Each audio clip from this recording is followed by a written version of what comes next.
Civil War gun speed run. This section of 4 rifles are the 1861 Springfield rifle muskets. These are by far the most common rifles that you'll see in the American Civil War and a very popular choice for reenactors. Many of them, actually most of them, are still left today to give to museums and to reenactors. But for reenactors, it's usually copied. But these are by far the most common ones that you'll see. But there are others. Over here, you can see the Remington 1863 contract rifle. So what happened with the Springfield Armory was because it cannot produce the amount of rifles that it needed to sustain the entire Union Army with its multiple armies and its navy. So they ordered other producers, private producers, to create their own variants. For example, this one, the Remington variant, and this one, the Whitney variant. But then, there's only one problem. These muskets are muskets, they're muzzle loading, and it takes about 20 seconds to load each weapon. Over here we have the Spencer rifle. It is not a musket. Instead, it is an awesome repeater rifle. All you gotta do is pull that back, do that, and fire. But you will have to insert 7 rounds of these thingies straight into the back of the carbine, into the breech for you to be able to fire it. But it was very technologically advanced. Then we get an upgrade of those 1861 Springfield rifle muskets. This is the 1863 Springfield rifle muskets, and these had an improved ramrod so that it could ram much quicker and more easily, because one problem with the original Springfields was that sometimes the ramrod could get stuck inside the barrel. Now these ones were partly blued, for example the trigger guard, and sometimes the barrel, and maybe even the rings around it like this one. But most of the time it has almost exact same pattern as the 1861 Springfield rifle muskets. The special model rifle is very special. That's why it's called special model rifle. Instead of using a mold to create it, like what most rifles are, this was handmade instead of the molds being handmade, which was an improvement, so that, guess what? This thing won't explode. But then over here is the special model artillery rifle. Artillerymen only had one rifle before this type of war, aka their cannons, which is not technically a gun or a rifle or any type of firearm. It's a artillery gun.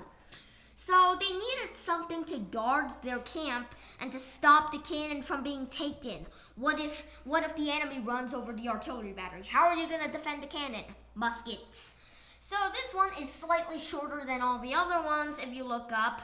And that is the reason why. It's because the caissons, which carry the ammunition, are pretty big, but they can't hold a Springfield rifle, a full Springfield. So they shorten up the barrel on the artillery rifle to make it be able to be suitable for all of those conditions. But otherwise, we don't really know much about this. By the way, it's blued, so yeah, that's improvement. The 1855 rifle is very special. It came before the Civil War and was totally useless. They said that it was waterproof and did not need percussion caps. All you had to do is pull it back and fire, right, like that. You don't need to stick anything in. But there was only one problem with that. These were not waterproof. They were very unreliable. What it used was a Maynard tape primer, which is basically a tape that would expand and contract whenever the trigger's pulled to stick underneath the nipple and the hammer to pop, explode it all. But overall, it was pretty unuseful. Another artillery rifle. Then we get the breech-loading carbines. What are breech-loading carbines? They are shorter guns that are usually used for cavalrymen, and they're much easier to use because instead of having to ram it every 20 seconds, well, then guess what? This thing, all you gotta do is pull that back, stick the bullet in, pull it back.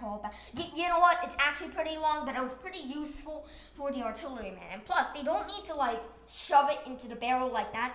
They just have to fire, and then that is very useful. That's why it's called breech-loaded. We have even more breech-loading carbines, including the Maynard breech-loading carbine, which was very popular with the Confederates and the early days of the war. The Sharp's new model 1863 rifle is basically an improvement on its 1855 version, which is probably the most famous one. This was also a breech loader, but this one was this time a rifle, and it was usually used by infantry soldiers like the Berdan sharpshooters. Then over here we got a Spencer carbine because we need a repeating cavalry carbine. Over here the Wesson carbine contract 1861 rifle again. And then another 1864 rifle was a newer type, but like nobody's ever heard of it, so this one doesn't count. The Burnside breech loader, there's only a few types of these carbines still left in the world, and if you want to buy one, they're going to cost a lot of money because they're very, very rare and expensive. Another one, which was used by the Navy, this one was the most common type of Sharp's rifle. This was Sharp's carbine, again breech loaded, same system as the rifle version. This is the Joycelyn breech loading rifle. Lee breech loading rifle. Guess who's it named after? General Lee. This one's the Peabody breech loading rifle. Terrible name. This one is also a Peabody. And then the Remington again, cause duh. Then the new model Sharps. Another Warner breech loading carbine.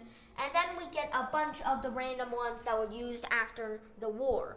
And I end the usually muskets and sometimes breech loading and sometimes carbine and sometimes repeater rifle speed run. And 3, 2, 1.